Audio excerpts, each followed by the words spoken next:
I'm Kyle Arrison with the City of Pinellas Park Public Works Department, and today I have with me Emily LeMay, Program Coordinator from the Pinellas County Department of Solid Waste. Today we would like to discuss recycling.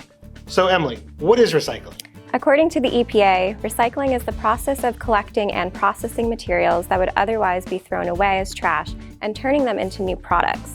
It's a multi-step process that begins with you knowing what items are recyclable and where to put them to ensure they continue on to be made into new materials. The first step is collection, placing a recyclable item in a recycling bin, which then gets collected and transferred to a materials recovery facility, or MRF.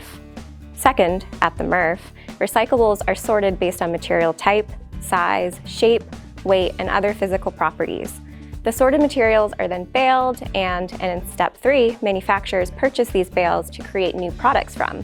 Finally, step 4 is buying new products made with recycled content. That helps keep the demand for recycling. So what are some common items that are accepted in the recycling stream? In Pinellas County, we accept glass bottles and jars, plastic bottles and jugs, metal food and beverage containers, cartons, paper, and cardboard. I find that there's often confusion around plastics. I get a lot of questions about, what about numbers 1 through 7 plastics? Well, here in Pinellas County, we say to focus on bottles and jugs. They just so happen to be mostly number 1 and 2 plastics, but that's not important for you to remember. Just stick to these basics and you'll be recycling right. When in doubt, leave it out of your recycle bin and check our recycle guide or the county's Where Does It Go search tool online at pinellascounty.org/wheredoesitgo to learn what other options you have for getting rid of something. So obviously there's a lot of common items that are accepted in recycling. What are some items that we do not want in our recycling? Well, that's a good question, because wish cycling is when people put incorrect items into the recycle bin with the hopes of it being recycled, or it will simply be pulled out if it's not accepted, and that isn't true. Anything that isn't accepted is considered contamination.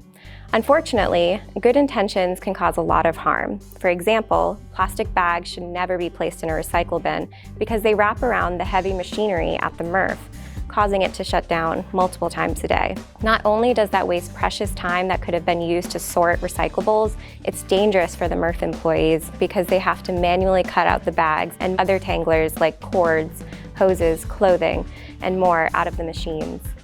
Other things that should never be placed in a blue recycle bin include batteries, household chemicals, and yard waste, or any materials containing liquid. We like to also say that anything smaller than a fist does not belong in your recycle bin, as they will fall through the cracks at the MRF and contaminate the other recyclable materials.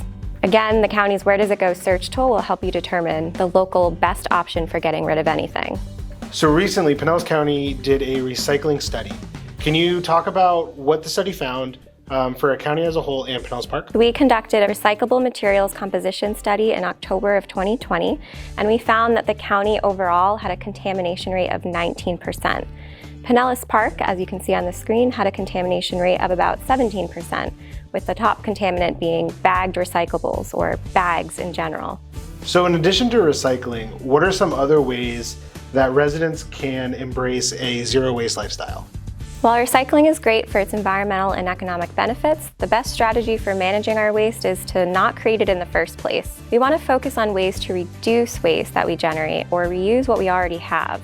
I love carrying around my reusable water bottle and coffee cup, as well as reusable shopping bags.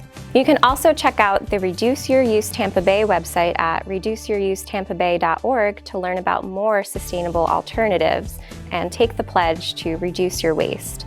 Thank you so much for joining us today to learn about recycling. If they have any questions, where can residents learn more about recycling? The Pinellas County website is a great place to start. We have our recycle guide at pinellascounty.org/recycle guide, as well as the Where Does It Go search tool at pinellascounty.org/wheredoesitgo. Also, if you're interested in learning more about the county's zero waste to landfill by 2050 goal, check out the Solid Waste Master Plan online at pinellascounty.org/solid waste/master plan. As population and waste generation continues to increase, we are filling up the county's one and only landfill at a very quick rate. In fact, if we stopped recycling today, it would shave off about 20 years of life on the landfill. As of 2022, we have about 75 years left. Recycling helps keep items from taking up unnecessary space in our landfill. So in addition to recycling, one common contaminant that we see in Pinellas Park is household chemicals. Where can residents go to safely dispose of those?